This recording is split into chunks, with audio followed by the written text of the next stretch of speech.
প্রেম ভালোবাসার তাবিজ। প্রেম ভালোবাসার তাবিজ, যে তাবিজটি নিয়ে আজকে আপনার সাথে কথা বলবো এই ভিডিওতে, রানাভাই ডি চ্যানেল।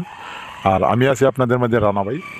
তো সবসময় নিয়ম মতন আপনাদেরকে আমি ভিডিও দিয়ে থাকি, যদি নিয়মকানুন ফলো করেন এবং আপনারা যে কোনোভাবে কাজ করতে পারেন, প্রেম ভালোবাসার তাবিজ দিয়ে কাজ করতে পারবেন। অবশ্যই আমার কথার বাসার ভিতরে নিয়মকানুন আছে, যদি নিয়মকানুনগুলি আপনারা ফলো করেন তবে আপনারা কাজ সাকসেস হইতে পারবেন।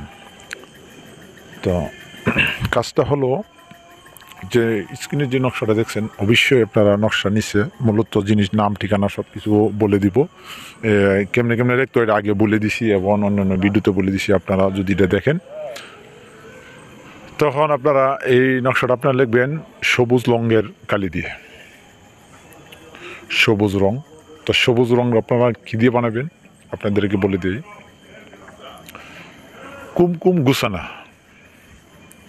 আপনারা কুমকুম গুছানা আপনারা সাথে নেবেন। আপনারা মেহেদি তুলসী পাতার লস দিয়ে, তুলসী পাতার লস দিয়ে এবং হলুদ সবুজ কালার হবে। আপনারা এই তুলসী পাতার লস দিয়ে আর কুমকুম গুছানা এবং দিয়ে হলুদ কালারের কালি বানাবেন। বানানোর পরে এই নকশাটা অঙ্কন করবেন। ঠিক নাম উল্লেখযুক্ত সব কিছুর নাম আপনারা এখানে উল্লেখযুক্ত আছে, নামগুলা রিপিটভাবে আপনারা বিক্ষোভ করে বসায় নেবেন।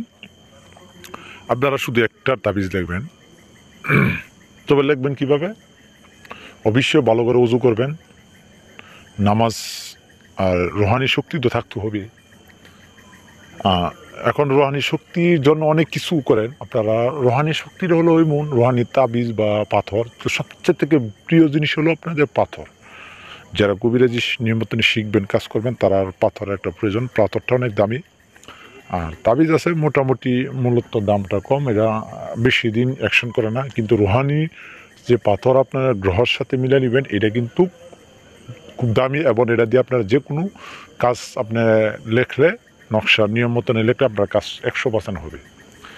তা আসেন নিয়মকরণে যাই। নিয়মকরণে আপনারা লেখছেন যে কোনো শনি অর্থাৎ মঙ্গলবারে সবুজ কালিতে আপনারা যেভাবে কালিটা বলছি এভাবে কালির দ্বারা অঙ্কন করবেন। নকশাটা অঙ্কন করার পর আপনি একটি সাদা কাগজের নকশা লিখবেন।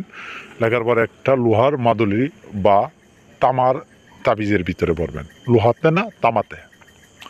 এখন আপনারা একটা তামার তাবিজ নেবেন, তামার তাবিজের মধ্যে এই নকশাটা আপনারা বলবেন।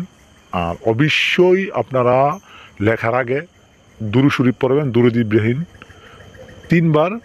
আর যখন পড়বেন তাবিজটার ভিতরে লেখার আগে, তখন 21 বার পড়বেন। পড়ার পর আপনার ব্যবহার করবেন, হাতে ব্যবহার করবেন, সেই ব্যক্তির সাথে দেখা করবেন ইনশাল্লাহ।